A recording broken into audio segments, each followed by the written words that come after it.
vecindario todo es fiesta y alegría, porque ya el boricua tiene la cerveza que quería.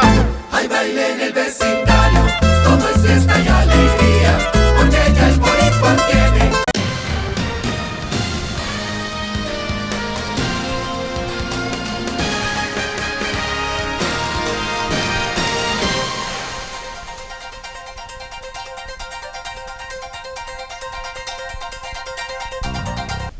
Hi, I'm Danny Ramos, and welcome to this week's edition of Hispanic Speak Out TV. It's been brought to you on Bright House Cable for the past 15 years.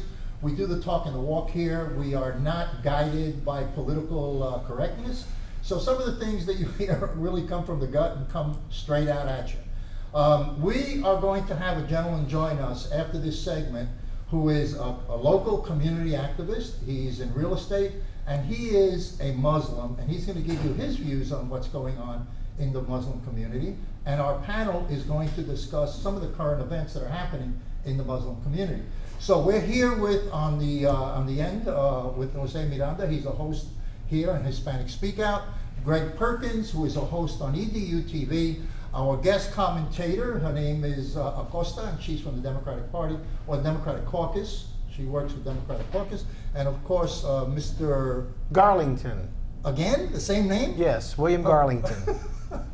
And he is a conservative. Okay, a little bit later in the show, we're going to have Jaffer Hussein, and he is a local, born U.S. Muslim who's going to give some views on the Muslim community.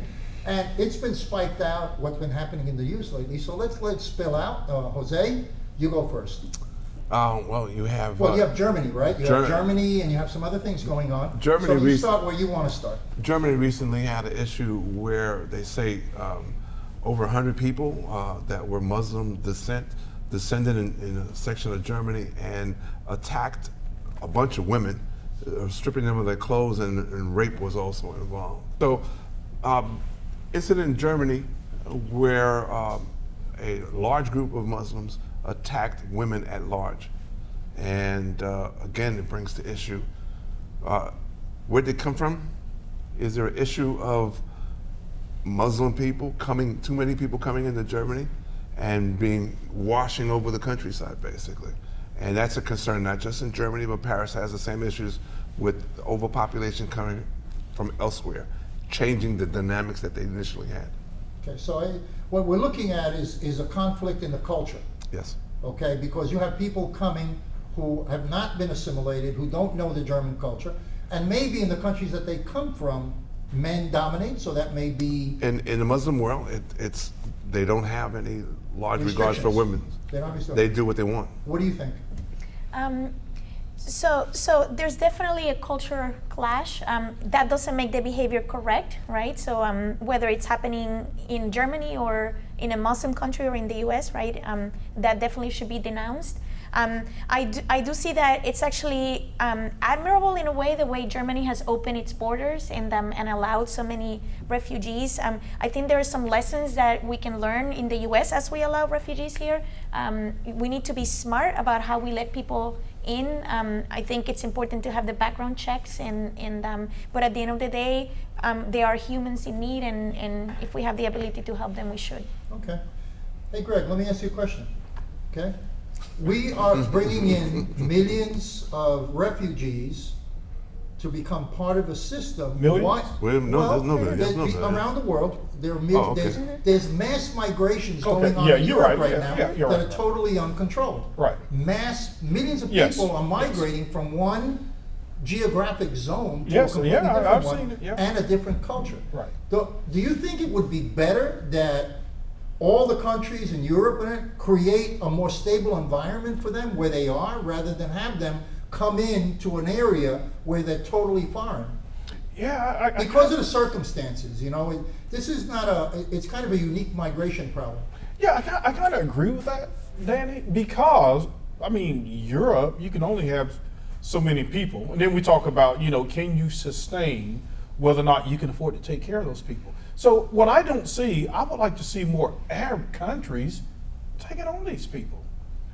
Because you got kids washing up on the beach, and it's a culture clash, like you said. Europe's kind of like their free-thinking country. and these people are kind of conservative, right? So you end up clashing. So I like to see more Arab countries step up. They're going to be spending the money anyway, aren't they? I mean, they have to invest money into this population, don't you think, Bill? Yeah, they'll. Getting back to what we said, I don't believe rape or harming women of any sort is a good idea, but it goes back to assimilation of these migrant people into these countries. And I'm all for vetting, but right now, because of everything in America is tense, we can get safe havens over in the Arab nations where these Somalians need to be housed, if you will, because of the war. But we don't need, America doesn't need to be bringing over all these immigrants because of refugees. Okay. That was very well spoken, Donald. Very, very good. Lynette, you are an accomplished woman, Hispanic. Thank you. Okay. How do you deal with the culture shock of people coming into the country who maintain Sharia law, who have said, and 72%, I believe the number is 72% of people coming in from a particular group say that they will continue to practice Sharia law. How do you feel to address that issue as a woman? I think that's where the Muslim community inside the country, so let's say in the US we're receiving refugees here, I think they would play a very important role in assimilating and educating. Wait a second. So you're gonna, that's like letting the bank robber be the guard on the bank.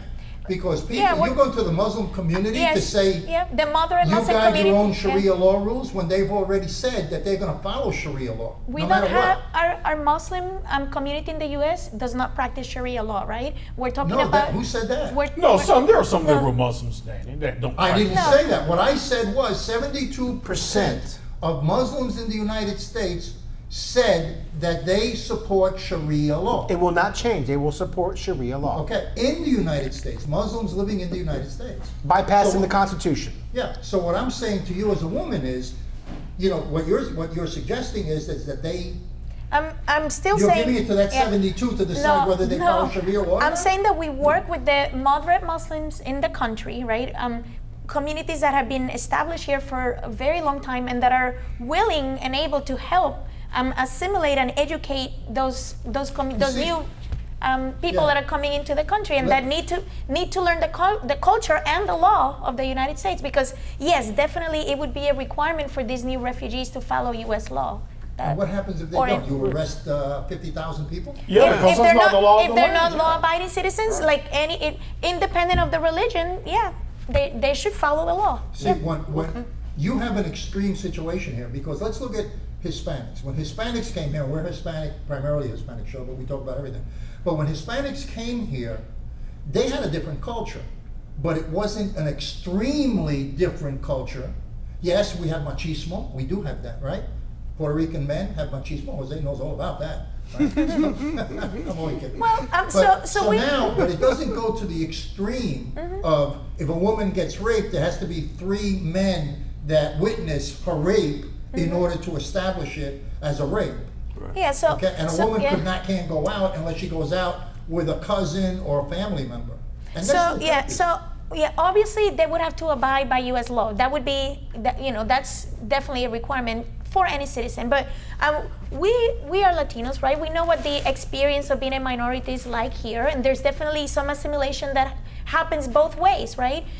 In a way, we are educating people around us about who we are and what we're all about, and we are learning the ways of the mainland, right?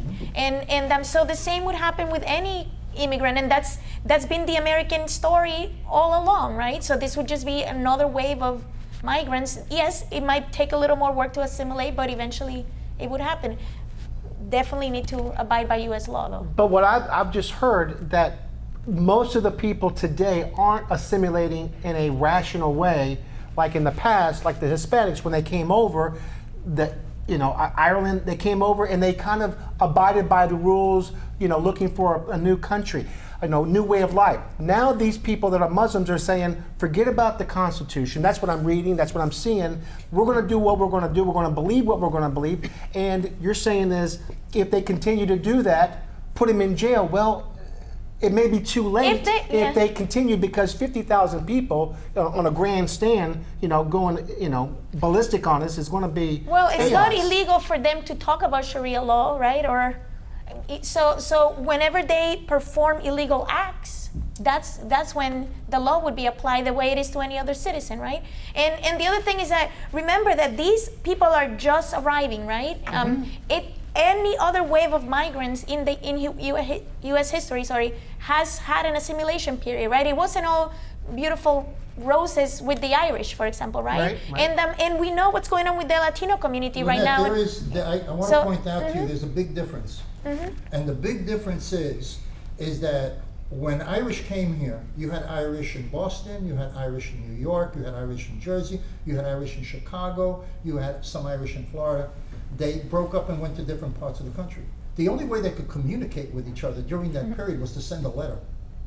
Now, with social media, it's a network. It becomes a network. So the communication and maintenance of the culture is much, much stronger than it was before, because now that is a one single big group instead of small groups. So you take away all the social media for the Muslims? No, until what they I'm learn how saying to to you, assimilate? what I'm telling you is Well, that he wants to do social that to the media poor. has provided a mechanism to slow down assimilation, to slow down the assimilation process. That's what I'm saying.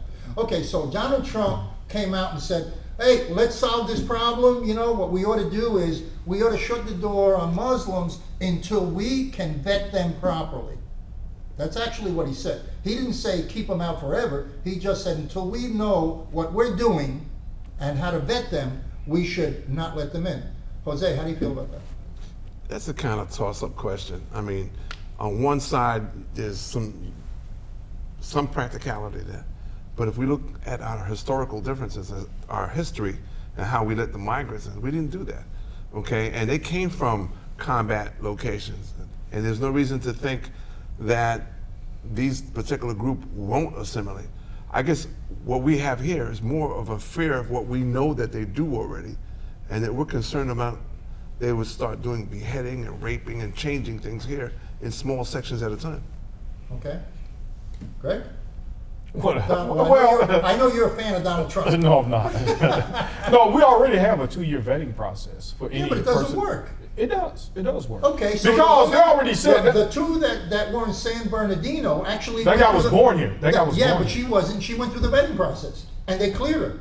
She Well- actually went through the vetting process. Right. Yeah, That was- I mean, that's one out of many, but Well, right. Well, I'm as talking long about as the it's refugee. not your There's daughter not who an gets incident. shot. No, there's not one incident of any person who came over as a refugee. She came under the marital thing. Right. But as a refugee, that's not an Okay, incident of any of those so people. now, but we have to wait to see. Let's wait and see, because she came over. You're right, through the loophole as a man. That's That's a right, loophole that's that married, they can yes. exercise. But In we're in a visa. wait and Yeah, see in thing, and that's the fear that's in the country right now, because we are in a waiting period to see if it's going to explode or not. Go ahead. I'm a conservative, but I'm not a fan of Donald Trump. But when he said what he said 3 or 4 weeks ago is on the Paris attacks, on the San Bernardino attacks, and again, what he's saying is let's just wait and see if we need to vet these people, and we don't need to bring in Muslims at this particular time. Most establishment Republicans don't agree with Donald Trump with that process. I believe that Donald Trump said it because he needed to say it. So I'm for the wait and see, and then see what happens. Why and don't then we go put from them there. in some intern camps and wait it out a couple of years? Send them to the Bronx. Well, there's 330 million Are you American saying citizens that the president needs to protect, and our current regime has not been protecting our 330 million Americans currently. You cannot say that. We We don't have a regime in America. We have a president. We have a regime. No, we do No, not no. have a regime. The problem with Trump is that he made this blanket statement, but what's his proposal, right? You cannot just say, let's wait and see. Okay, so how are we going to make the process better, right? That's so why I'm not a fan of Trump. Yeah. So Well, that's the president's job to make the process better, because he's the one in power. Trump can shoot off his mouth, say anything he wants, but he can't do anything about it. Right. I mean, he can, yeah, okay, let's do this. you Well, know, he's running there's for no debt. president, so he needs to let us know what his plan is for, Well, I would any like- statement he Blame it makes. on I would like to know who is the president. I'd like to know what his policy is on vetting. Oh, you don't know who the president is. Oh, you're blaming this again. No, this, I'm not this blaming mission. the president. I'm saying that, hey, take a break from the golf game, man. Right. Come on. He's ill-equipped to be president. Please, But please. anyway. All right, let's, do you believe that Iran has a religious agenda for the caliphate? In other words, does Iran see that they want to convert the entire world? You don't believe that Iran wants to convert the No. entire world to their way of thinking? No. Okay, what about you, Jose? I'm not really sure, to be honest with Well, you. I can tell because if they were for a caliphate, right? That's what ISIS is trying to create. Iran does not like ISIS. But that's- They're fighting each Well, other, who- so they don't want that. Walgreens doesn't like CVS. Right, so- but they want to be a big power in the Middle East. But I don't think they're interested in converting the Okay, entire. do you world. think they're interested in dominating the Middle East? Yes. Okay, so now we're looking at war between Saudi Arabia and, Right. and Iran. Probably. Do you think that's a good thing for the United States? War is never good. It might be. I'm not talking about It might be a good dead deal people, I'm for. talking about politics. It might be a good deal for Israel, because if they wipe themselves out, Israel's got less to deal with. It might be polluted. What do you more. think, Lynette, as being the only woman on the panel? So I think that Iran is a very interesting case because we obviously don't have a lot of insight into what's going on inside the country, but So we. why are we giving them $150 billion? But let me finish. But we do know that there are different factions in the country. Some that want to become more moderate, right, and Right. some that are a lot more conservative, right? Right. And in a way, so I think it was very important to make sure that they don't get a nuclear weapon. But we also need to maybe sit back and see what But happens. you with- believe they're gonna get a nuclear weapon? They won't. I don't think. You I don't think? No. I think the entire world is focused on making sure they don't. And what are they gonna do about it if they do? Like the guy in Korea. North Korea in got North one. Korea just said, hey guys, I just got a Hydrogen bomb. Yeah, but It it didn't wasn't have true. it. It It wasn't didn't have real. it. He They, had the atomic they were bomb. just talking. He Yeah. got the atomic Yeah, bomb. exactly. Yeah, but they've had So, it, has Danny. anybody stopped But it? they've always had it. I mean, you can't go in there and undo it now. They have the thing. And they had it That's under my the, point. They had You it cannot under go the in previous and undo it. Republican Once administrations they as did. well, okay? Once they Iran have it, you doesn't can't have do it. a nuclear can I just give weapon. my Iran will have a nuclear But weapon. they do not right now. Do they have one today? Do you No. think that the United States will ever be attacked with a nuclear dirty bomb? Could They be. could possibly, but it's not likely. Absolutely. It's not likely. That's just speculation. Yeah, exactly. Yes what, or no? what I can say, No, yes or no? what I can say is that we will work very hard as a country to prevent that from happening. That's a political answer. Okay. That's yes what I or no? believe. Do you think That there's is- a possibility? I can't speculate. I guess Okay. I'll flip a coin. Okay. Flip a coin is good. What about you? Yeah, I mean, it's a possibility. I'm going to win the Powerball. Okay. Is it likely? No. Okay, so it's not Jose? likely that they Jose? have a nuclear weapon. The odds of winning the Powerball are 1 in 27 million. No, 292 Oh, it million. went up again? No, it's Yeah. 292 Yeah. million. One and That's two. it? And that's their Okay. thing about having a nuclear And weapon. you think that's true because Yes. they already got missiles coming in from Dude, Russia and if, China. if Israel thinks they're about to get a nuclear weapon, they're Okay, not going to we're win it. running out They're of just time. going to bump Jose, it. you got They're gonna 15 bump it. seconds to close it. The security people in the United States indicate that there's a high probability of a dirty bomb. Okay, this is Danny Ramos on Hispanic Speak Out. We'll see you next week. Come back so you can see each other, us beating each other up. Okay, we'll see you next week. I am for the child who's had 7 addresses in a single year because she's in foster care, because her father abused her, and her mother couldn't believe her. She is the child I am for. I am a volunteer child advocate. I am you. Florida residents call toll-free 866-341-1425. Hi, I'm Jose Miranda. This is Hispanic Speak Out. We are brought to you each week by Bright House Channel 49, starting at 9. We have 3 shows. We have an education show, and we have Latino role models. We talk about a lot of stuff here. Of course, politics is one of our main goals. Of course, education is also something we follow closely, and of course, the Latino culture and how it affects ourselves and the community at large.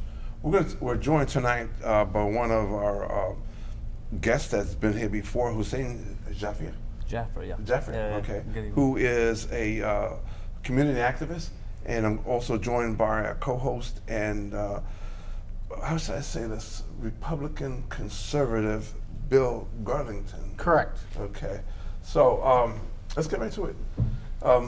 We have, I don't want to talk politics too much, but let's say we have an individual that's running and indicating that he wishes all Muslims not to be here, okay, to take the party someplace else. So starting right from the top, what do you think about when somebody's advocating like that? Ignorance. Okay. It surprises me that a guy like that has a net worth of over $1 billion and has probably done business with multiple people. Okay. And his position of ignorance is astounding, to be honest with you. His doctor is probably a Pakistani Muslim or Indian Muslim, and other fields are probably Muslim people who serve him, or an accountant or something like that. That's not to make stereotype, but typically those are strong fields that we represent. So overall, it's just ignorance. I think that being a conservative myself, I'm very surprised. I'm very disappointed because you're a conservative. Those aren't the beliefs that America was founded on. Forget conservatism or liberalism. All right. So, but 67% of the population says they agree with him. They agree with him. Yeah. Okay. They are actually afraid of people who have Muslim descent. Sure. Are they right to feel that way, or should we just open up a welcome wagon and just let everybody in? They have the right to feel however they want, right? But what I think it is ignorance or lack of education. So I've been here 3 times, and each time I've spoken about the perspective of, Muslims need to reach out and explain to people who we are, why we're of peace, and why we believe in A, B, and C. Okay, so they have the right to feel what they want. Are they wrong? Yeah, I think they're wrong, because at the end of the day, you're just discriminating against people like they were discriminated against when the Japanese were here 50, 60 years ago, and the Jewish were, and the Irish were almost 100 years ago, and the Italians were 100 years ago. So we're going through this time frame where Muslims are looked at as bad people, and people need to educate other people who are not Muslims, and they need to educate themselves. So they have the right to feel however they want, but it's sad for me that they're not educating themselves and just ranting on Facebook and posting without reading. Read the books and then learn. I want to piggyback on what Jose mentioned. There have been several GOP candidates, especially Dr. Ben Carson, that in the early stages of his candidacy felt that a Muslim wasn't qualified to become president of the United States, especially if that Muslim was dedicated 100%, no wavering whatsoever, of the Quran and so forth. And he backpedaled a little bit by saying, if, like Christians, he wouldn't believe in 100% of a Christian, because the Constitution is really the parchment that our republic has been founded on. What are your thoughts on Dr. Carson's before and after, and do you think a Muslim could be president of the United States? Yeah, I think anybody could be president. Okay.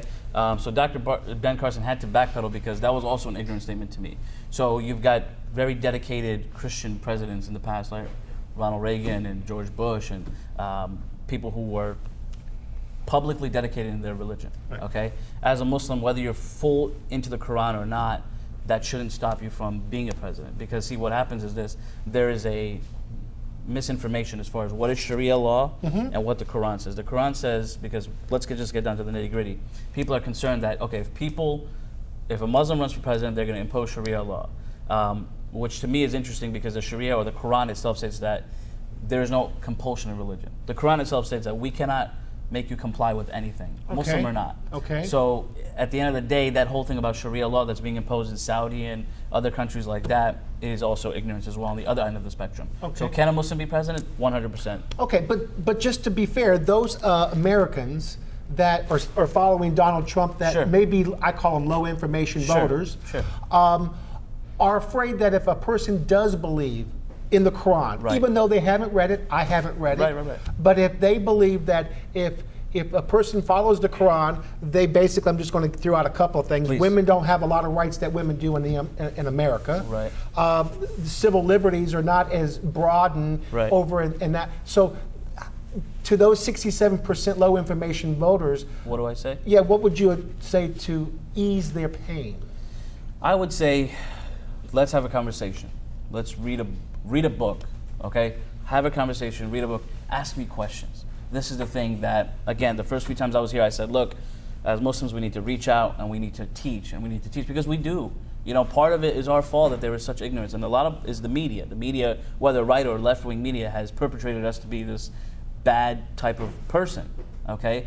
But to those 67% who probably some of them are my friends without even knowing that I'm Muslim because I'm conservative, read, learn, ask me questions. You know, I've got friends on Facebook that I've been friends for since high school that post outlandish things, and I message them. I say, hey, listen, by the way, you know I'm Muslim.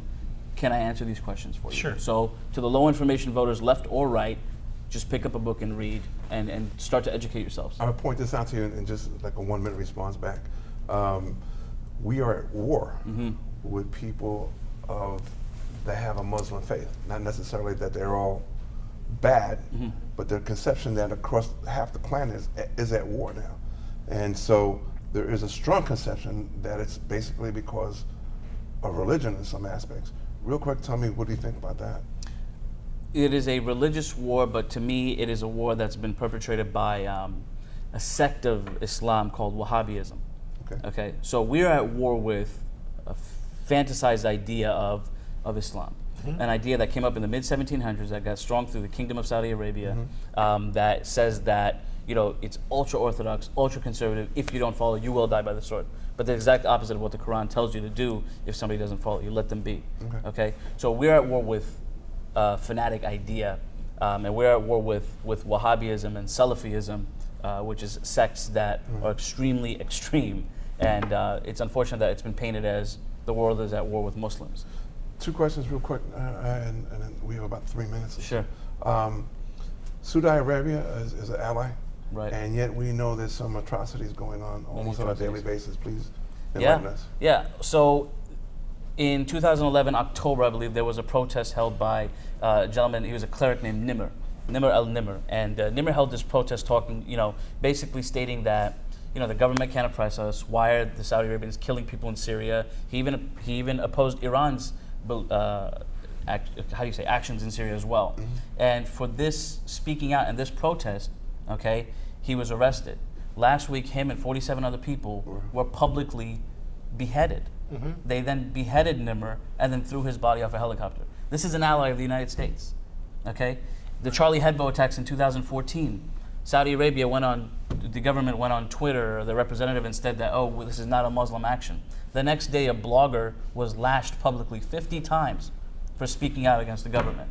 But the U.S. is an ally to Saudi Arabia. So this is not something on Saudi. This is an urge to my fellow friends to, listen, write a note, write a letter to your politicians and tell them, how can we be allies with Saudi when they treat people like that? And they're the head of the UN Human Rights Council. I mean, it's a joke. Well, just to parlay that, and I understand that, we are allies with a lot of people that aren't our friends. Right. We give billions of dollars every year out of our coffers to people that just spit in our face. Agreed. You know, Agreed. Iran is a perfect example with this Iranian deal that was signed many months ago. Right. So I hear what you're saying as far as, you know, U.S. should not support, but U.S. hasn't supported. I mean, should it be, you know, your faith versus Saudi Arabia? Maybe the United States shouldn't be the policeman of this particular conflict.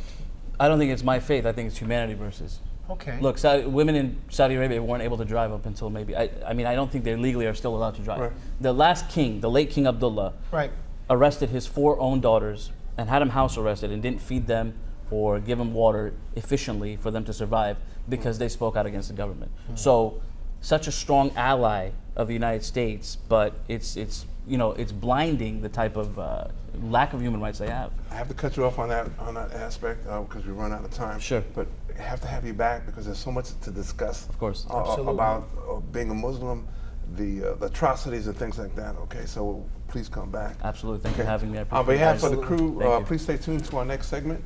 I'm Jose Miranda, and this has been Hispanic Speak Out TV. My name is Nilmarie Zapata, and I am a Latina role model because I believe that you can overcome any circumstances that come in your way and be the best version of yourself. Hello, I'm Sandra Rivera, and I'm a Latina role model. Whatever your struggles are in life, whatever you don't have or don't have access to, don't use that as an excuse for not pursuing your dreams and moving forward. Get out of your own way and get out of your comfort zone, and you will be amazed at the growth that you will experience.